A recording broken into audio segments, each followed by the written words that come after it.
राधे राधे। हरे कृष्णा। बृहस्पतिवार का व्रत भगवान विष्णु और देवगुरु बृहस्पति को समर्पित माना जाता है। इस व्रत को श्रद्धा और नियम पूर्वक करने से घर में सुख समृद्धि, धन, संतान सुख और वैवाहिक जीवन में खुशियाँ आती हैं। आज मैं आपको एक ऐसी पौराणिक कथा सुनाने जा रही हूँ जो भक्ति, विश्वास और भगवान की कृपा का अद्भुत उदाहरण है। तो आइए हम लोग कथा का श्रवण करें। प्राचीन काल में भारतवर्ष में एक बड़े प्रतापी और अत्यंत धनी राजा राज करते थे। वह बड़े ही दयालु थे। उनकी पत्नी भी रूपवान और गुणी थी, परंतु उसके मन में एक बड़ा दोष था। वह अत्यंत कंजूस और अहंकार से भरी थी। राजा रोज सुबह उठकर भूखों को अन्न देते, प्यासों को पानी पिलाते और ब्राह्मणों को दान दक्षिणा देते थे। परंतु रानी को राजा का यह दान पुण्य बिल्कुल अच्छा नहीं लगता था। वह सोचती थी कि राजा सारा धन लुटा देंगे और वे कंगाल हो जाएंगे। वह न तो स्वयं किसी को एक दाना दान देती थी और ना ही किसी को देने देती थी। एक समय की बात है, राजा शिकार खेलने के लिए घने जंगलों में गए हुए थे। महल में केवल रानी और उनकी दासियां थीं। उसी समय देवगुरु बृहस्पति देव राजा की परीक्षा लेने और रानी का अहंकार तोड़ने के लिए एक वृद्ध साधु का रूप धारण करके राजमहल के द्वार पर आए। साधु ने आवाज लगाई, माते भिक्षाम देहि। द्वार पर आए साधु को अन्न जल देकर पुण्य की भागी बनो। रानी उस समय महल के आंगन को गोबर से लीप रही थी। साधु की आवाज़ सुनकर वह बाहर आई और झुझलाकर बोली, हे साधु महाराज, मैं इस दान पुण्य और रोज रोज के ताम झाम से तंग आ चुकी हूँ। मेरा सारा समय इसी में निकल जाता है। कृपा करके मुझे कोई ऐसा उपाय बताइए जिससे मेरा सारा धन नष्ट हो जाए। न रहेगा बाँस, न बाजेगी बाँसुरी। मैं आराम से बैठ सकूं, मुझे कोई दान न करना पड़े। साधु रूपी बृहस्पति देव ने गंभीर होकर कहा, हे देवी, तुम कैसी विचित्र बातें कर रही हो। संतान और धन से तो दुष्ट भी प्रेम करते हैं। यदि तुम्हारे पास अधिक धन है तो उसे भूखों में बांटो, प्याऊ लगवाओ, धर्मशालाएं बनवाओ, कुएं खुदवाओ, अनाथों और ब्राह्मणों की सेवा करो। इससे तुम्हारा लोक और परलोक दोनों सुधरेंगे। परंतु रानी पर साधु की बात का कोई असर नहीं हुआ। वह रोनी सूरत बनाकर बोली, महाराज, मुझे यह सब ज्ञान मत दीजिए। मुझे ऐसा धन नहीं चाहिए जिसे संभालते संभालते मेरा सुख चैन छीन जाए। आप तो बस ऐसा उपाय बताइए जिससे यह धन समाप्त हो जाए। साधु महाराज ने लंबी सांस ली और कहा, यदि तुम्हारी यही इच्छा है तो जैसा मैं कहता हूँ वैसा ही करो। गुरुवार के दिन तुम पूरे घर को गोबर से लीपना, अपने केशों अर्थात बालों को पीली मिट्टी से धोना और उसी दिन बाल कटवाना भी। राजा से कहना कि वह गुरुवार को हजामत बनवाए। भोजन में मांस मदिरा का प्रयोग करना, कपड़े धोबी से धुलवाने के लिए देना और घर के उत्तर दिशा में जो कूड़ा कचरा है उसे उठाकर घर के मुख्य द्वार पर डाल देना। यदि तुम लगातार 7 गुरुवार ऐसा करोगी तो तुम्हारा सारा धन, वैभव और ऐश्वर्य नष्ट हो जाएगा। यह कहकर साधु महाराज वहाँ से अंतर्ध्यान हो गए। रानी ने साधु से कहे अनुसार ही किया। अगले ही गुरुवार से उसने घर को गोबर से लीपा, अपने बाल धोए, राजा से हजाम बनवाई, कपड़े धोए, कूड़ा मुख्य द्वार पर फेंक दिया। जब केवल 3 गुरुवार ही बीते थे कि राजा की सारी संपत्ति, कोष और अनाज धीरे धीरे नष्ट होने लगे। 7वें गुरुवार तक आते आते राजा का वैभव पूरी तरह समाप्त हो गया। जो राजा कभी लाखों का दान करता था, उसके परिवार के पास अब एक समय के भोजन के लिए भी दाने नहीं बचे। राजा, रानी और उनके बच्चे भूख से व्याकुल रहने लगे।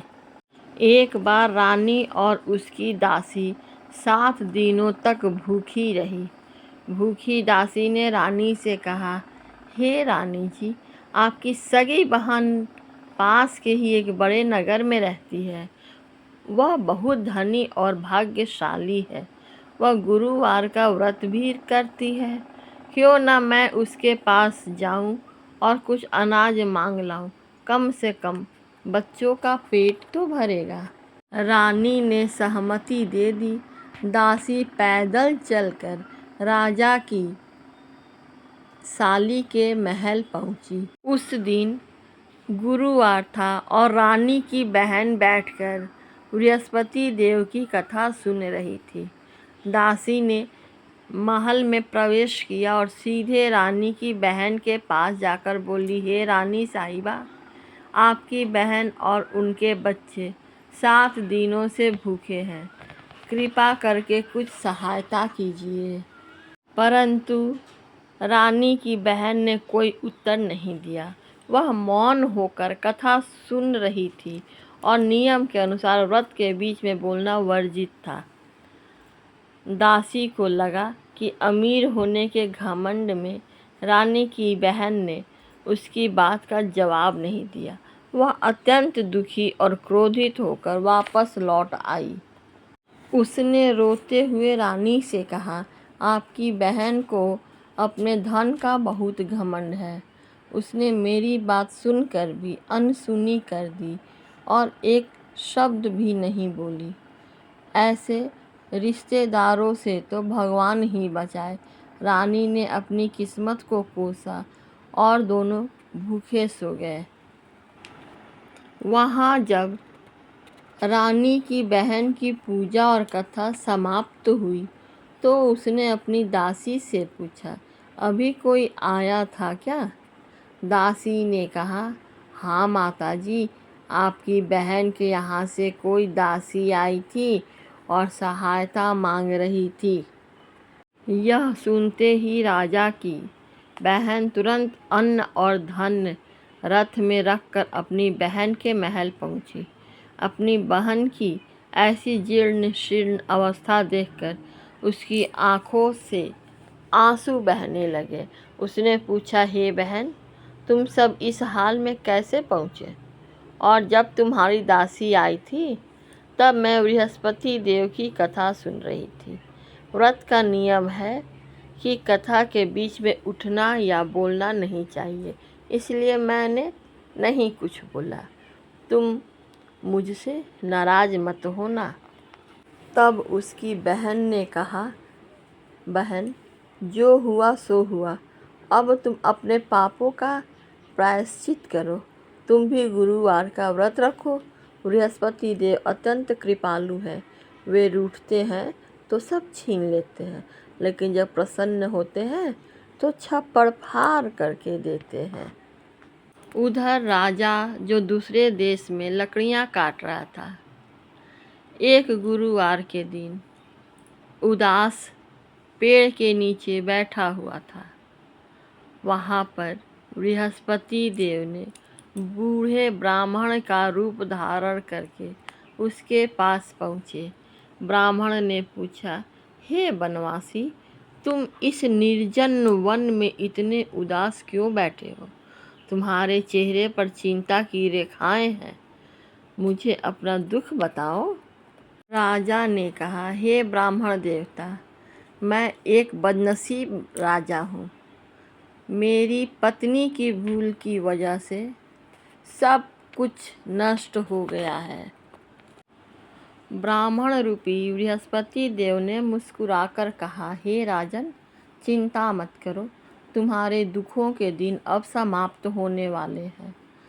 तुम हर गुरुवार को देव गुरु बृहस्पति का व्रत करो।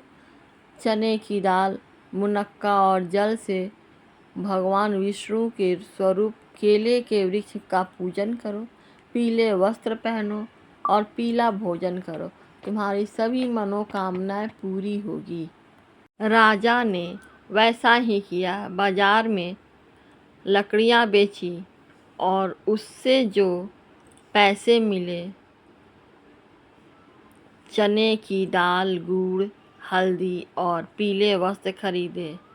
उसने जंगल में ही केले के पेड़ के पास जाकर विधि विधान से पूजा की और कथा सुनी।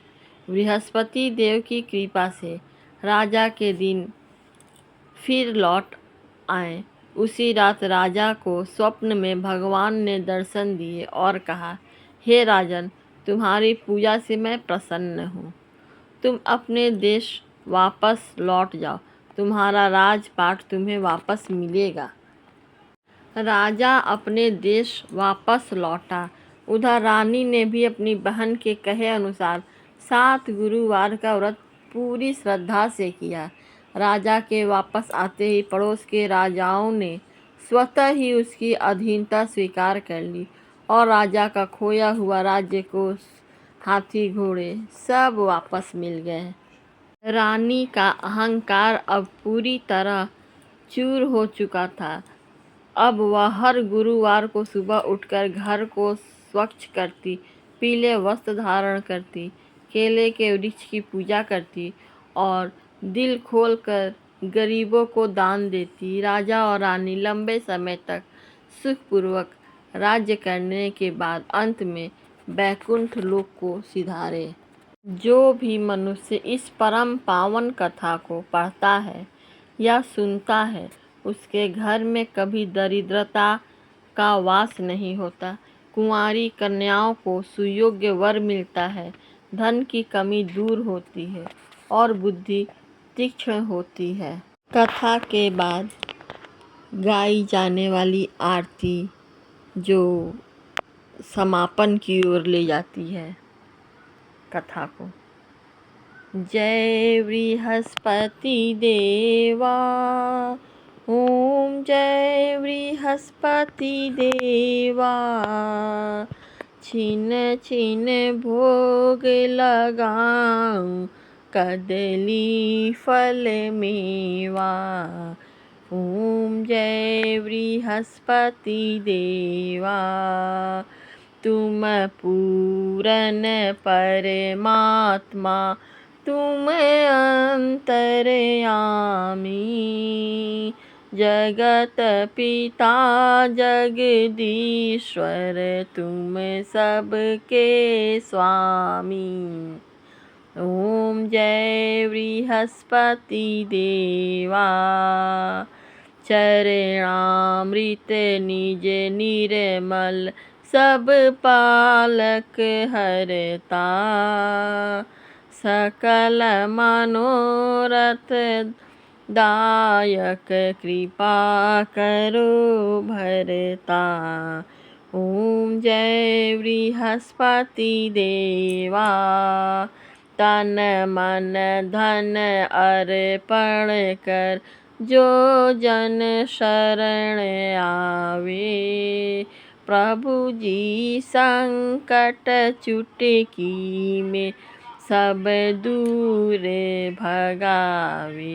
ओम जय बृहस्पति देवा, जो कोई आरती तेरी प्रेम सहित गावे। स्वामी प्रेम सहित गावे।